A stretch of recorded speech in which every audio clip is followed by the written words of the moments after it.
चलिए, तो आज के क्लास में हम लोग जो है MCQ टाइप क्वेश्चन जो है देखेंगे, जो आप पीछे की क्लास में पढ़े हैं सोशल साइंस में। इंडियन हिस्ट्री, भारतीय राष्ट्रीय कांग्रेस, इससे ही संबंधित कुछ क्वेश्चनों को आज के क्लास में हम लोग देखेंगे। ठीक है, चलिए पहला क्वेश्चन हम लोग ले रहे हैं। ध्यान देता हूँ सोशल साइंस।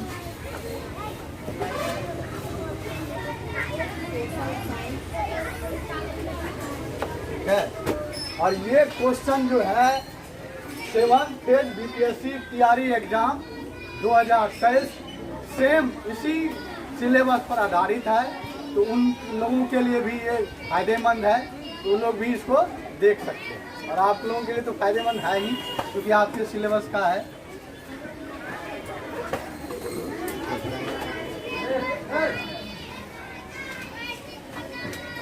कहाँ पलट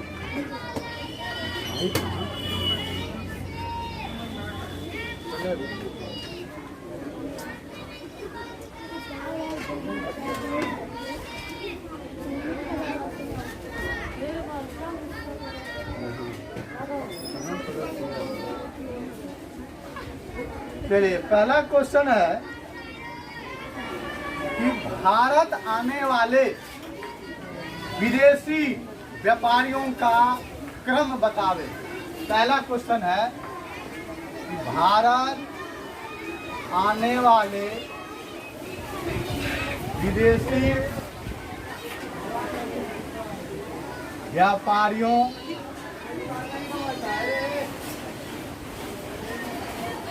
व्यापारियों का सही क्रम बतावे।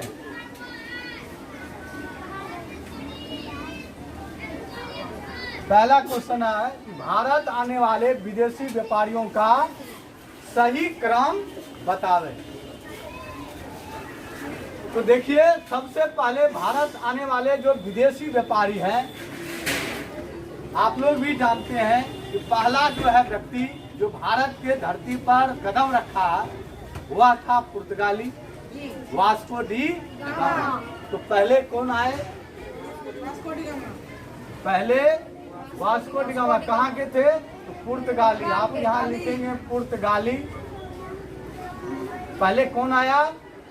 पुर्तगाली आया। उसके बाद कौन आए? उसके बाद आए हैं डच। बिल्कुल सही बात है। पुर्तगाली के बाद डच। डच के बाद कौन आए हैं? अंग्रेज आए हैं। डच के बाद अंग्रेज आए हैं, और अंग्रेज के बाद फ्रांसीसी आए हैं। फ्रांसीसी, ठीक है। पहला पुर्तगाली, दूसरा डच, उसके बाद तीसरे नंबर पर अंग्रेज और चौथे नंबर पर फ्रांसीसी। ये सही क्रम है विदेशी व्यापारियों के भारत में आने का। तो पहला क्वेश्चन आपका था कि भारत आने वाले विदेशी व्यापारियों का सही क्रम बतावें। तो पहले पुर्तगाली, दूसरे नंबर पर डच, तीसरे पर अंग्रेज और चौथे में फ्रांसीसी। क्वेश्चन नंबर 2, दूसरा क्वेश्चन कहता है सूची 1 और सूची 2 को मिलान करें। सूची 1 से सूची 2 को मिलावें। सूची 1 से सूची 2 को क्या करना है? सही क्रम में मिलावें। सही क्रम में मिलावें, यानी सही जोड़ा लगाना है। क्या लगाना है? सही जोड़ा लगाना है। तो सूची 1 में घटनाएं दी गई है। जैसे पहला है पानीपत का प्रथम युद्ध।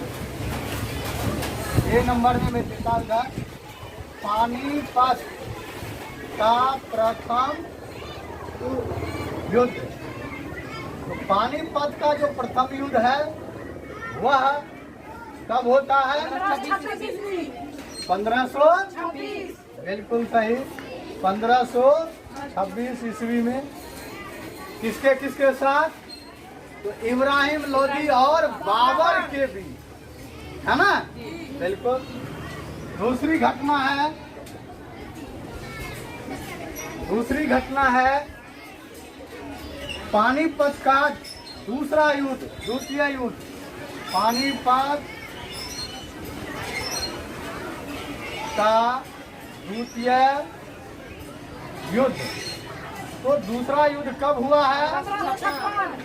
1556 ईस्वी में। बिल्कुल सही है। पानीपत का दूसरा युद्ध 1556 में।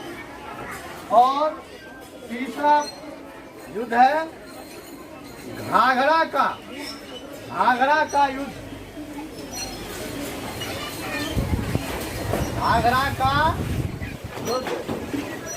घाघरा का युद्ध कब हुआ है? घाघरा का युद्ध कब हुआ है? तो घाघरा का युद्ध हुआ है आपको 1529, याद करिए 1529। घाघरा का युद्ध 1529 ईस्वी में। कौन करेगा? तो बाबर किया है ना? हाँ, घायल भी हो गया था। तो घाघरा का युद्ध 1529 में। और नंबर डी एक युद्ध और है खानवा का युद्ध। खानवा का, ये नीचे नहीं आ रहा, नहीं आ रहा है, ऊपर यहाँ तक आ रहा है। ये घाघरा वाला हल्का ही आ रहा है, लगता है कैमरा बहुत दूर करना पड़ेगा। रहने दीजिए, इससे ऊपर ही ले लेता हूँ मैं।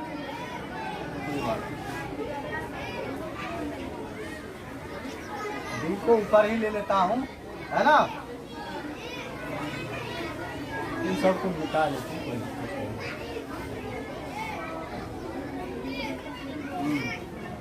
ऑप्शन नंबर डी क्या था? खानवा का युद्ध। तो ये खानवा का युद्ध जो है कब होता है?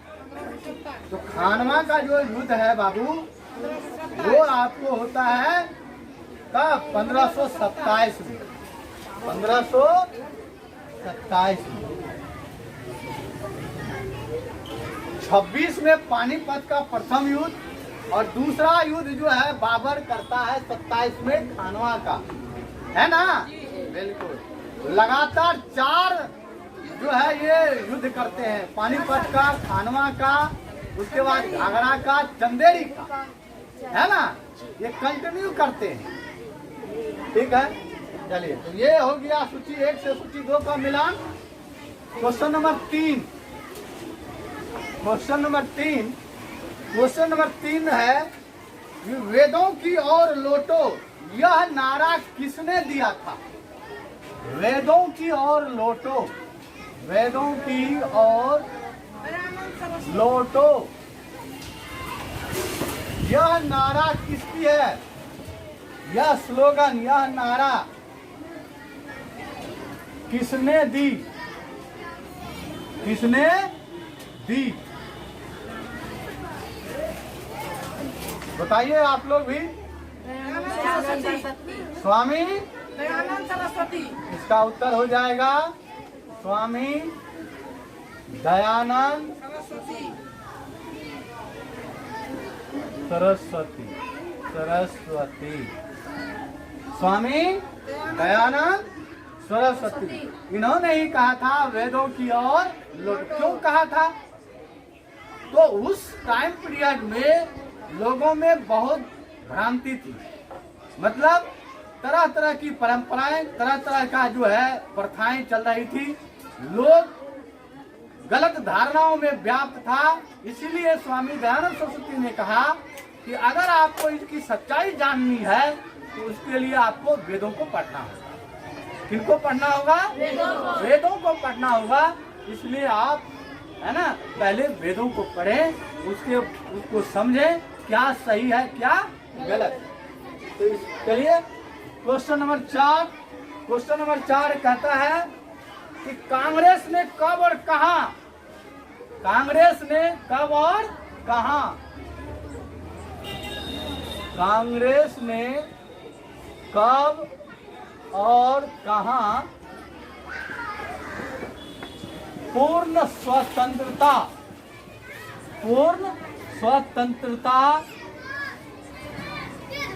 के लिए, पूर्ण स्वतंत्रता के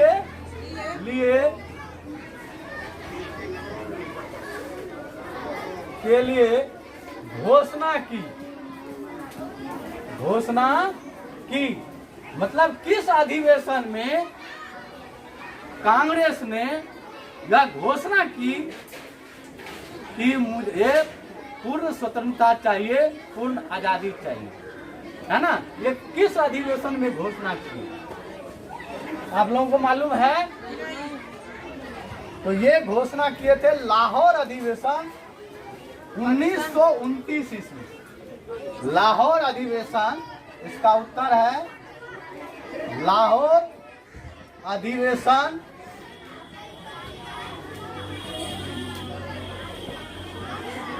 1929 ईस्वी। ठीक है, लाहौर अधिवेशन 1929 ईस्वी। ठीक है, यहीं पर कांग्रेस ने पूर्ण स्वराज या पूर्ण स्वतंत्रता का घोषणा किया था, मांग किया था। ठीक है, और यहीं पर रावी नदी, तो रावी नदी कहाँ है बाबू?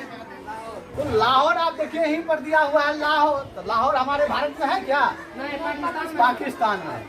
पाकिस्तान में लाहौर जगह है, वहीं रावी नदी के तट पर पंडित जवाहरलाल नेहरू ने तिरंगा झंडा भी फहराया था 12 बजे मध्यरात्रि को।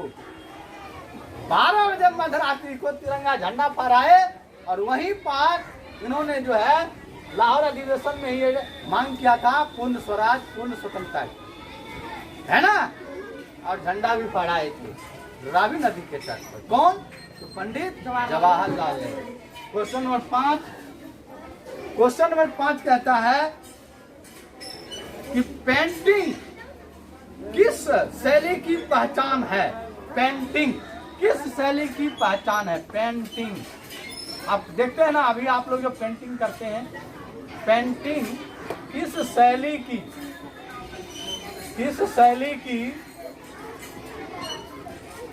पहचान है? तो ये पेंटिंग जो है, और टाइम दिया है कि मराठा शैली को प्रभावित किया था। एक और क्वेश्चन इसी में है कि पेंटिंग की शैली की पहचान है जिसने मराठा शैली को प्रभावित किया, मतलब उसको पछाड़ दिया, उसको बैक कर दिया, प्रभावित किया। तो कौन ऐसा पेंटिंग था जिसने मराठा शैली को भी प्रभावित कर दिया? उस पेंटिंग का नाम क्या था? तो राजपूत पेंटिंग। उत्तर है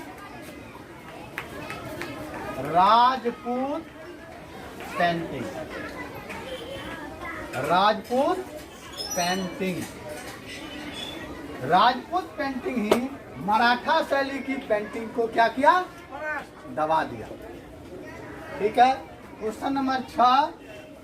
क्वेश्चन नंबर 6 कहता है 11 अगस्त 1942 को पटना सचिवालय के पूर्वी गेट पर राष्ट्रीय झंडा को फहराया। तो किसने फहराया? चलिए, क्वेश्चन नंबर 6 कहता है 11 अगस्त 1942 ईस्वी को पटना सचिवालय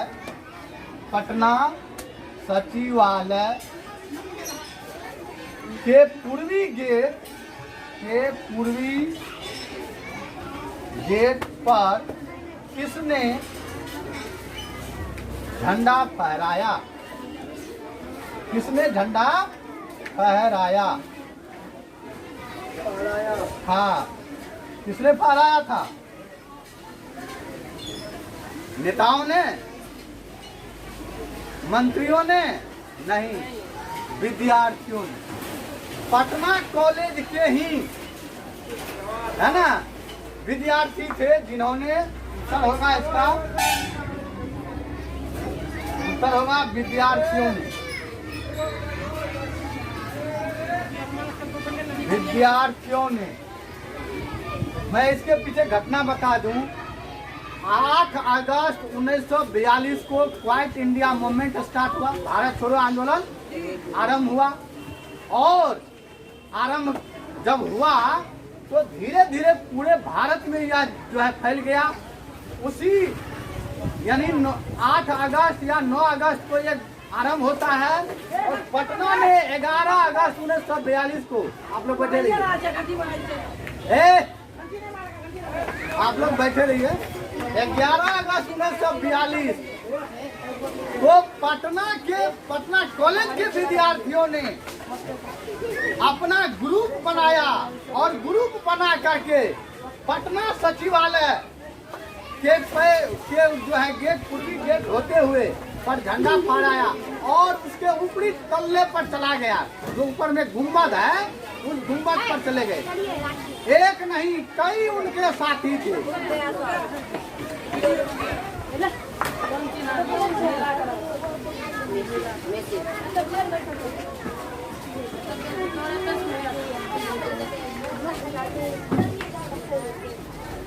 है ना, तो उसकी ऊपरी तल्ले पर चले गए और हाथ में तिरंगा लिए हुए हैं और उसका लक्ष्य है कि ऊपरी तल्ले पर हमें तिरंगा झंडा फहराना है। क्या फहराना है? तिरंगा फहराना है। तो उनके साथियों पर अंग्रेज अधिकारियों है ना ने आदेश दे दिया कि इन्हें झंडा फहराया नहीं देना चाहिए, झंडा फहराने से रोको। तो उस पर फायरिंग स्टार्ट कर दिया, गोली चलाना शुरू कर दिए। उस गोली चलाने के क्रम में 7 विद्यार्थी शहीद हो गए थे।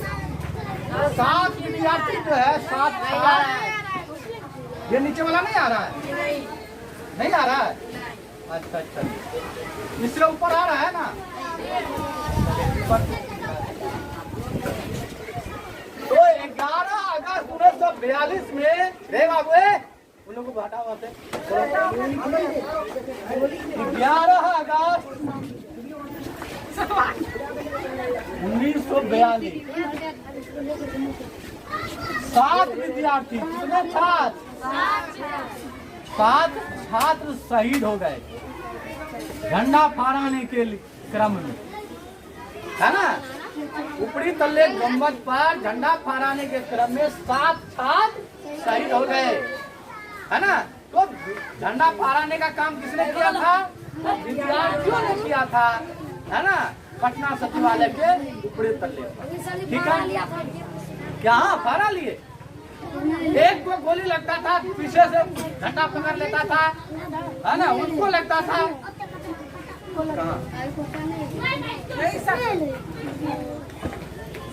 ठीक है ना, एक को गोली लगता था, दूसरा हाथ से पकड़ लेता था, दूसरे को लगता था, तीसरा पकड़ लेता था।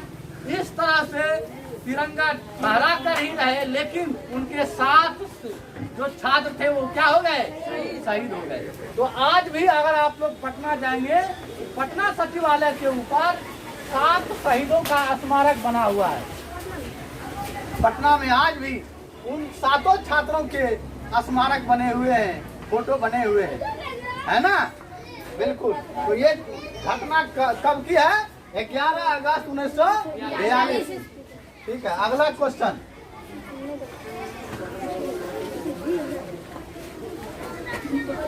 Question number 7। अगला क्वेश्चन है, पहली रेलवे लाइन भारत में किसके समय चलाई गई थी? पहली रेलवे लाइन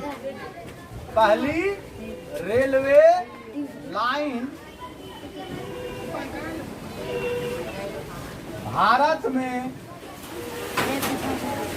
किसके समय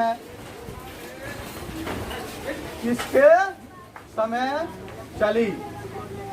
तो भाई टाइम तो अंग्रेजों का ही था, टाइम अंग्रेजों का ही था, अंग्रेजों के समय।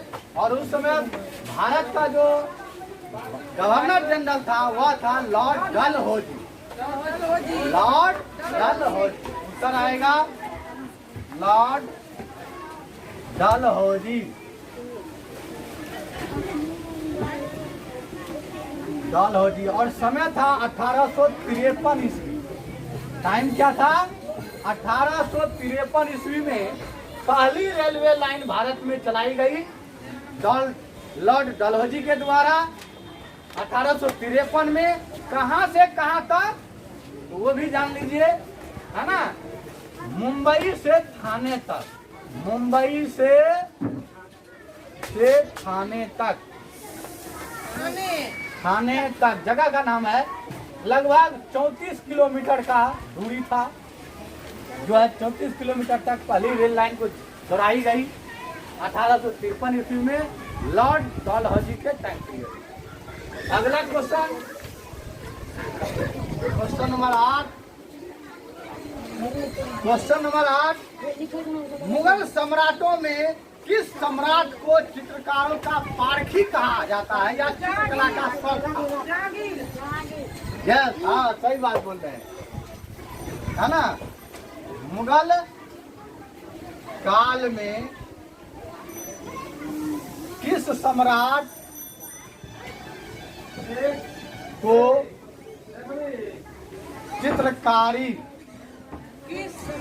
चित्रकारी का पारखी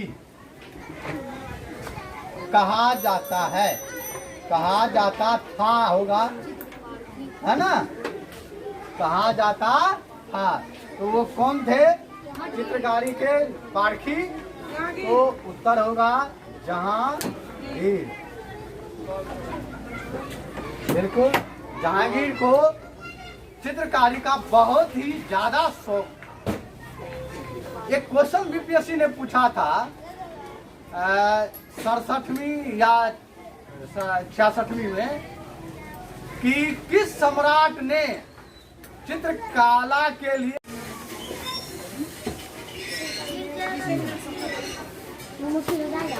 तो क्लियर है, किस काल में किस सम्राट, मुगल काल में किस सम्राट को चित्रकारी का पारखी कहा जाता है? वो कौन थे? जहांगीर। ठीक है, चलिए क्वेश्चन नंबर 9। इतना पता है इसलिए टाइम लग जाता है। क्वेश्चन नंबर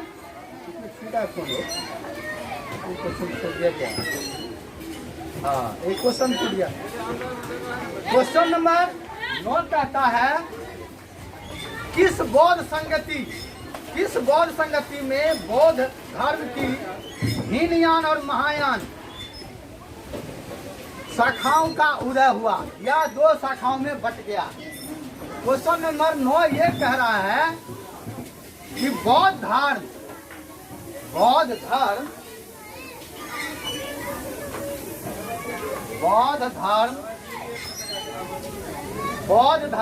किस बौद्ध संगति के समय, किस बौद्ध संगति के समय 2 भागों में बट गया? तो वो कौन सी बौद्ध संगति थी जिसमें, ठीक है 2 मिनट जो है 2 भागों में बट गए? तो उत्तर होगा चौथी बौद्ध संगति। चौथी बौद्ध संगति, विक्रम कुमार। चौथी बौद्ध संगति के समय ही बौद्ध धर्म को जो है 2 भागों में बट गया। एक भाग था हीनयान और दूसरा था महियान। हीनयान और महियान, ये 2 भागों में बट गया था। Question number 10।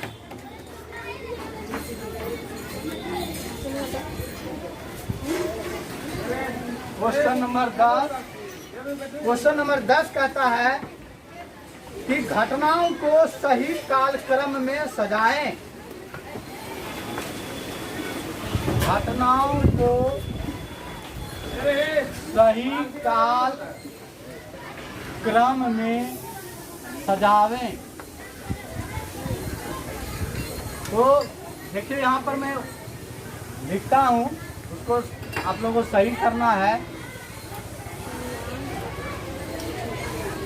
पहला है इसमें भारतीय राष्ट्रीय कांग्रेस, भारतीय राष्ट्रीय कांग्रेस। दूसरा बोलिएगा, थोड़ा सा ही लेना है बस। तो यहाँ पर हम लोग जो देख रहे हैं क्वेश्चन नंबर 10, क्वेश्चन नंबर 10 है सही कार्यक्रम में सजावे। तो ये बिल्कुल सही कार्यक्रम में है ना। पहले भारतीय राष्ट्रीय कांग्रेस की स्थापना, तब जलियांवाला बाग हत्याकांड, उसके बाद असहयोग आंदोलन और लास्ट में भारत छोड़ो आंदोलन। मैंने इसका क्रम भी लिख दिया है। तो आज के क्लास में हम लोग आज 10 क्वेश्चन लिए है ना, है ना। आज 10 क्वेश्चन, 10 क्वेश्चन का हम लोगों ने सही से डिसीजन किए, मतलब डिस्कशन भी किए। तो आज की क्लास में इतना ही। नेक्स्ट जो है क्लास में जो है इससे आगे के MCQ को लेंगे, ठीक है।